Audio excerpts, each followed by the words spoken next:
Some other boxing news we got to talk about. Teofimo Lopez, $10 million he's asking to fight Devin Haney. Did you see this? Yeah, I saw that. His dad, him and his dad. It was his dad, really. His dad is. Yeah, that's kind of what I figured too. I really like the guy, honestly. I like those dads that just really just believe in their son and believe in them. I love those dads that just like, my son is the best in the world, and I like it. I love it. Go more power to you, pops. You know what I'm saying? But 10 million, sheesh. I mean, you did. I don't even think he got. I don't think he even got two. I don't think he got two the last fight. I think he maybe got 1 or 1.5, if that. So if that, and I'm being generous, honestly, because that's his first world title fight, and yeah, maybe he got 1, maybe he got 1 or 1.5, but I don't think he got 2. No way he got 2. So to go from there to 10 is drastic. And again, you gotta understand, like, when you're getting paid this kind of money, that you're asking for, okay, this all counterbalances itself, right? So it's what the promotion spends on the paper on building up the pay-per-view, because that's going to be a pay-per-view. So Taylor just came back in. So Taylor said that Lopez got 1,250,000 and Loma got 3.5 million. See what I'm saying? So so he didn't get $2 million. You see, I believe that. So you're going to go from 1.2 to 10 million. Jump. Just a big jump. I mean, first of all, you haven't sold no pay-per-views. Okay, let's just be honest about that. You haven't sold no pay-per-views.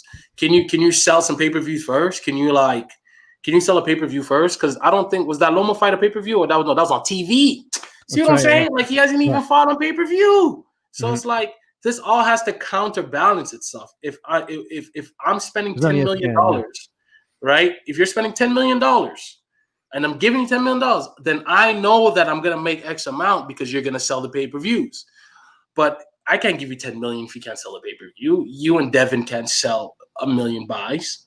I'm just being honest. I'm being very honest. So you got to be a little bit, you don't price yourself out neither, and don't do that. Just do things the right way. And if you get 3, okay, if you get 3, 4, okay, get 3 or 4, but 10, and it's you and Devin, nah. Maybe down the line, if you guys become something, like if Devin continues to climb and you continue to climb, and then you guys become pay-per-view stars, and then 10 for the can make sense in a year from now, 2 years from now, or a year from now. But I don't know, you beat Loma, which is the best pound for pound guy. Yes, you definitely did it. You beat the best pound for pound fighter in the world. You did it 100%. But the guy that you beat was not a pay-per-view star. You didn't beat a pay-per-view star. You beat the best fighter pound for pound, but he was not a star. So you got to beat stars to become a star, plain and simple. That's it. And you got to sell pay-per-views to say what kind of money you want. And that's the name of the game.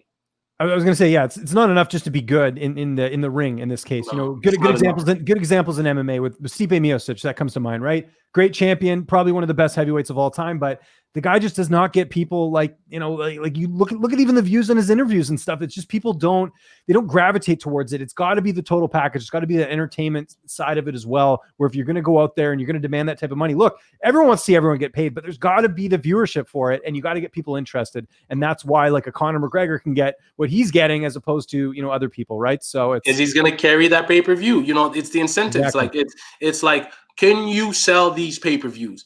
Can you sell it? If you can sell it, I'll give you the money. If you can't sell it, I'm not giving you the money. It's very simple. That's what these guys gotta understand. Fighters gotta understand that you gotta sell pay-per-view. If you can't do it, you can't just be out here saying, pay me this, pay me that. Can you sell pay-per-view? And if I'm selling pay-per-view at $65 and you break the $1 million, you break the million sale, the million buy scale, then it's very profitable, right?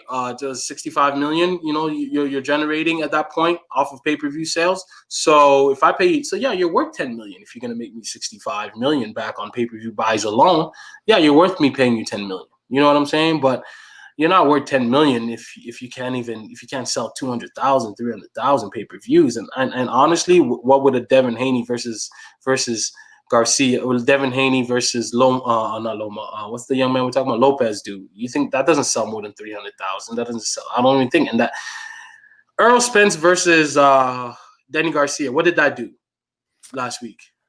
250, 300, 300,000. Yeah, It did 300,000. 300,000. Lopez and Haney don't sell more than that. Exactly. Yeah. Nope. Very. And how much did those guys get paid? How much did he get paid? He got paid 2 million, 3 million each guy. Yeah, it was probably less than 3, right? I would think. We're waiting to get in the notes, but yeah, it's you bring up a lot of great points. It's supply and demand, right? It's what people want to see. If they're going to pay for it, you got to bring more to the table than just a good record, right? That's how combat. That's the world of prize fighting, as they say, right? Correct.